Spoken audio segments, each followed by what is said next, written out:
దేశాల్లో మన భారతీయుల సంఖ్య గత కొన్నేళ్లుగా గణనీయంగా పెరుగుతోంది. అందులోనూ విదేశాల్లో చదువుకోవాలి, సెటిల్ అవ్వాలి, బిజినెస్ చేయాలనే ఆశలతో మన భారతీయులు ఆయా దేశాలకు వలస వెళ్తున్నారు. దీంతో విదేశాల్లో తెలుగువారి జనాభా కూడా చాలా భారీగానే పెరిగింది.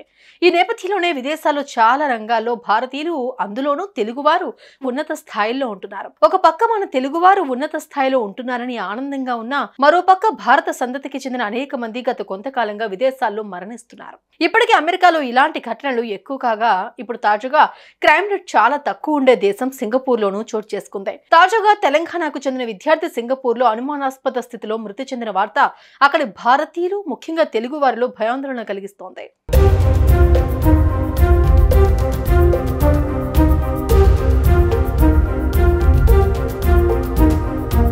సూర్యాపేట జిల్లా కోదాడ పట్టణానికి చెందిన యువకుడు సింగపూర్లో అనుమానాస్పద స్థితిలో మృతి చెందాడు.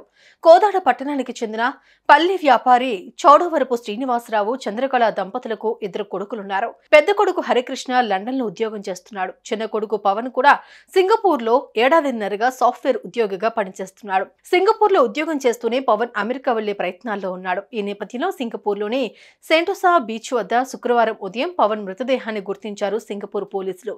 అతని జేబులో ఉన్న పాస్పోర్ట్ ఆధారంగా మృతి చెందింది కోదాడకు చెందిన పవన్ అని పోలీసులు నిర్ధారించారు. కాగా ఈ విషయాన్ని లండన్ లో ఉద్యోగం చేస్తున్న పవన్ సోదరుడు హరికృష్ణకు సింగపూర్ పోలీసులు ఫోన్ చేసి చెప్పారు.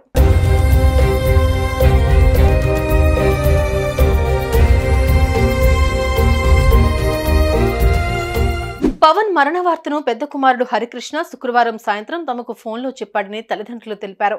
అంతా బాగానే ఉందని, గురువారం సాయంత్రం పవన్ తమతో మాట్లాడిన మాటలు చివరి మాటలయ్యాయని తల్లిదండ్రులు కన్నీరు మున్నీరుగా విలిపిస్తున్నారు. పవన్ మృతదేహాన్ని కోదాడకు తెప్పించేందుకు తల్లిదండ్రులు, అధికారులు ప్రయత్నిస్తున్నారు. పవన్ మృతితో కోదాడలో విషాద ఛాయలు అలుముకున్నాయి.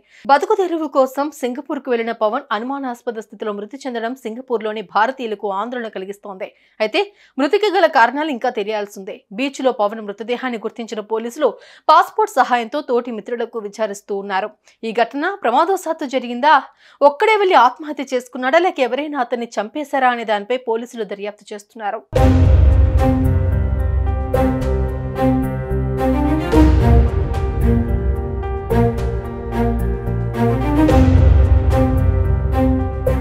ఈ క్రమంలో జూలై 5వ తేదీన పవన్ సరదాగా గడిపేందుకు బీచ్ కు వెళ్లాడని స్నేహితులు పోలీసుల విచారణలో తెలిపారు. అక్కడి బీచ్ లో అలల ఉధృతికి నీటిలో కొట్టుకుపోయి మరణించాడని పవన్ స్నేహితులు వివరించారు. ఇదే విషయాన్ని కోదాడలోని పవన్ తల్లిదండ్రులకు సింగపూర్ పోలీసులు తెలియజేశారు. దీంతో చేతికి అందిన కొడుకు మృతి చెందడంతో ఆ తల్లిదండ్రులు కన్నీరు మున్నీరవుతున్నారు. పవన్ మృతదేహాన్ని త్వరగా కోదాడకు తీసుకురావాలని తల్లిదండ్రులు, మంత్రి ఉత్తమ్ కుమార్ రెడ్డి ప్రభుత్వానికి విజ్ఞప్తి చేస్తున్నారు. ఇటీవల కాలంలో అమెరికా, ఆస్ట్రేలియాలో భారతదేశానికి చెందిన పలువురు వివిధ ఘటనల్లో ప్రాణాలు కోల్పోయిన విషయం తెలిసిందే. ముఖ్యంగా తెలుగు రాష్ట్రాలకు చెందిన పలువురు ప్రమాదాలు, దాడుల్లో మృతి చెందడం తెలుగు వారికి ఆందోళన కలిగిస్తోంది.